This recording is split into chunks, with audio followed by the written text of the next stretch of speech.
Everything this series has built so far, the risk register, the hardened defaults, the bill of materials, the patched image, assumed you had time to think. This episode is about the day you do not.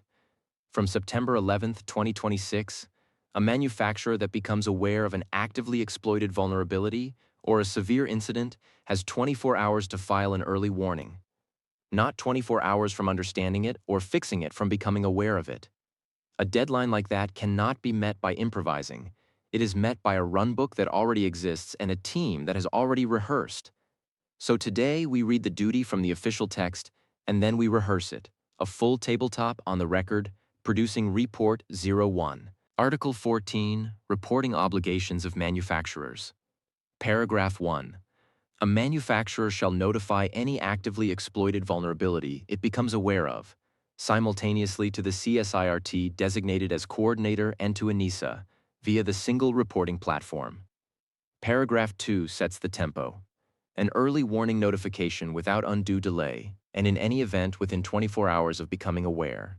A vulnerability notification within 72 hours, with the general nature of the exploit and the corrective or mitigating measures taken and available to users. Read the trigger phrase carefully, because every clock in this episode hangs on it. Within so many hours of the manufacturer becoming aware. Awareness starts the clock, whether or not you are ready. The same article runs a second track. A severe incident having an impact on the security of the product carries the same shape. An early warning within 24 hours, an incident notification within 72, to the same recipients through the same platform.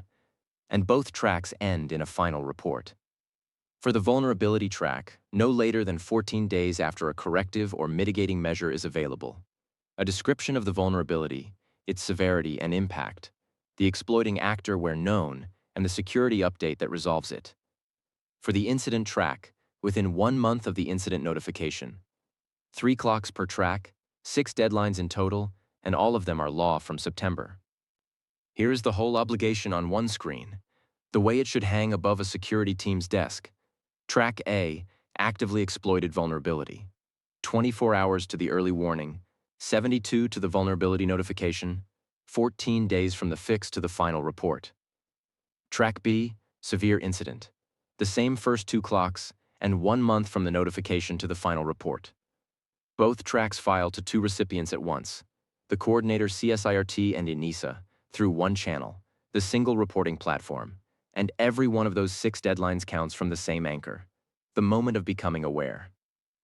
That is why the first act in any real event is not analysis, it is writing down the time. What follows is a rehearsal, and we are strict about what that means. The scenario is fictional, and every terminal frame says so, simulated, no real vulnerability, no real filing. The clock is exercise time, counted from a fictional first contact. What the rehearsal trains is real. Who answers first, who decides what goes into each packet, and whether the clocks can be met with margin. 2 boundaries stay on the record. In a real event, whether something is actively exploited or an incident severe, is a decision made with counsel. The runbook keeps them a seat. And nothing in this exercise touches the actual reporting platform. Its status we will read from the official pages on camera in a few minutes. Stage 1. From first contact to a recorded decision. A researcher's email arrives at exercise time 0. A crash in the device's shell, proof of concept attached, claimed to be exploited in the field. The on-call engineer does 2 things immediately. In this order, starts the evidence log, who knew what, when, with hashes, and writes down the time, because if this becomes a reportable event, that timestamp is the anchor of every deadline. Then the team works the claim, reproduce the crash, check shipped versions, weigh the field reports. By exercise hour 2.5, the call is made and recorded. Actively exploited, track A, early warning due at hour 24. Here is stage 1.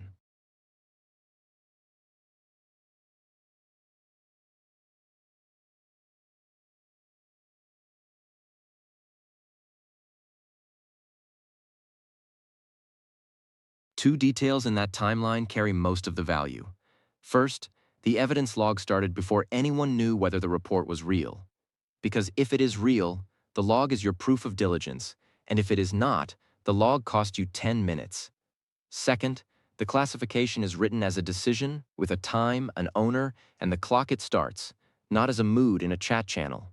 In a real event, that record is what counsel reviews, what the final report cites, and what a market surveillance authority would eventually ask to see.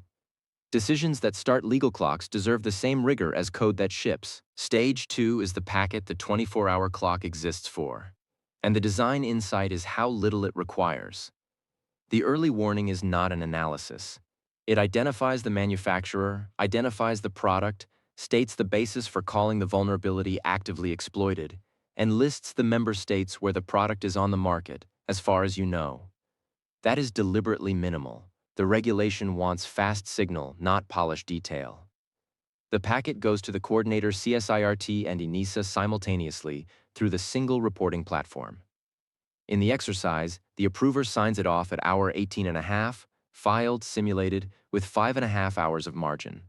Here is stage 2.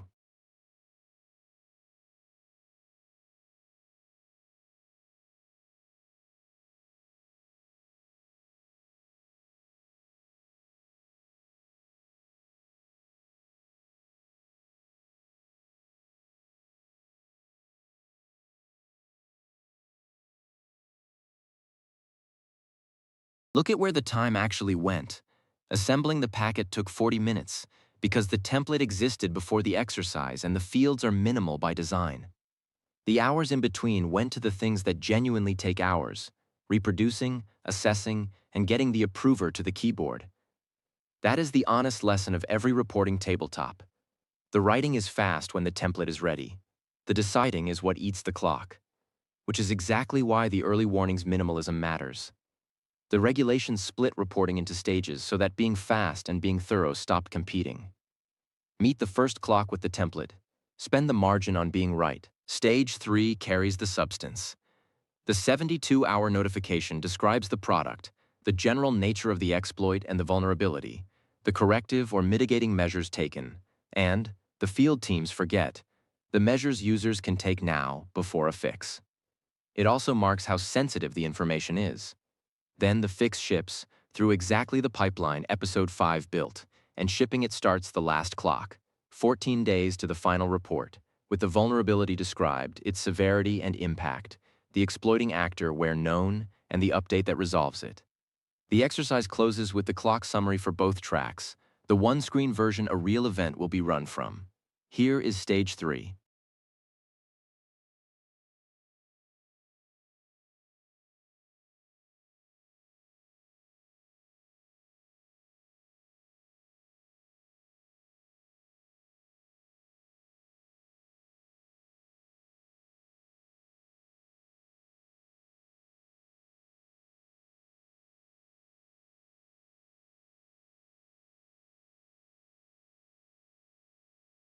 The summary at the bottom of that screen is the episode in one line. Aware, 24 hours, 72 hours, fix, 14 days, and the incident track beside it, ending at 1 month. Notice how naturally the earlier episodes slot into these packets. The bill of materials names the affected component precisely. The vulnerability handling record shows what was triaged and fixed and how. The patched image from episode 5 is the corrective measure the final report describes. Reporting is not a new discipline bolted onto the side. It is the same evidence file, delivered on a legal clock. Teams that keep the file current mostly rehearse the tempo. The channel both tracks file through is the single reporting platform, established by ENISA under Article 16, one intake for the coordinator CSIRT and ENISA, instead of a manufacturer guessing at addresses during an emergency. This is its official page, and it is worth reading on the record for 2 reasons.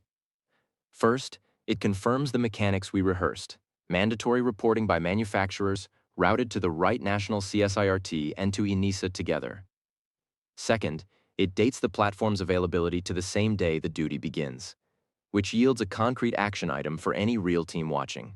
The day the platform opens, verify your access and your fallback channel, before you need either at hour 23. Now the rehearsal becomes the artifact. Report 01 is 1 page. On purpose, it will be read at 3 in the morning. It opens with classification. Anchor the aware timestamp, choose the track, And if neither track applies, fall back to normal vulnerability handling with the log kept anyway. It states the clocks for both tracks, the recipients, the channel, and the fallback. It lists the packet minimums for each stage, so the templates never have to be invented under pressure. It draws the contact tree as roles with deputies, not names that go stale. And it closes with the evidence discipline and the boundary every artifact in this series carries. Counsel decides with this page open. Here is the record.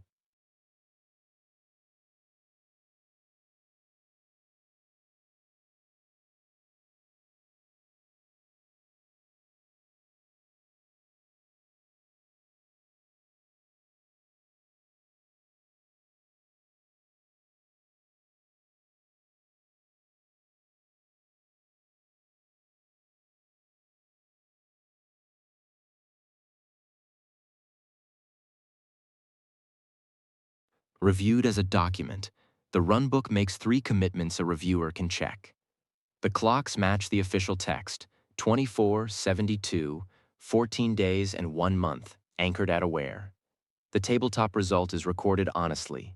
Every clock met, with the margin stated on a fictional scenario. And the gaps are named rather than hidden. The platform's access is untested because the platform opens in September, and the council seat is a to confirm, not a solved problem. A runbook that admits what has not been rehearsed is worth more than one that claims completeness, because the gaps section is the to-do list that survives contact with day one. Keep the honest ledger. What the tabletop proved, the roles exist and hand off cleanly. The packet templates carry the Article 14 minimums. The clocks are anchored to a written timestamp, and evidence logging starts at first contact by habit. What it cannot prove, that your monitoring would surface a real event in the first place. That classification under real pressure goes as smoothly as it did with a script. That platform credentials work. That one has a date on it. And, as always in this series, nothing about a product being compliant. The value of the exercise is exactly the size of that second list written down. Rehearse again when any of it changes. The episode outcome, assembled. The duty read from the live official text. 2 tracks, 6 deadlines, all counting from aware. The channel, confirmed on the official pages. 1 platform, 2 recipients. Live the day the duty starts. The rehearsal, a full tabletop through all 3 clocks of track A, with margin and with the incident track mapped beside it. And the artifact, report 01, 1 page of clocks, packets, contacts, and admitted gaps, rehearsed once, ready to be rehearsed again. Of everything this series produces, this is the artifact you most hope stays theoretical. It is also the one with a legal start date. We read the reporting duty from the official text, mapped its 6 deadlines, rehearsed the full sequence on an exercise clock, and wrote the runbook that makes the first 24 hours a procedure instead of a scramble. Next episode turns outward. Coordinated disclosure, the policy, and the contact a researcher or an attacker can actually find. We publish a security.txt for the demonstrator, write the disclosure policy behind it, and test the intake path end to end. If your product's security contact is a guess, that episode is for you. Subscribe to continue.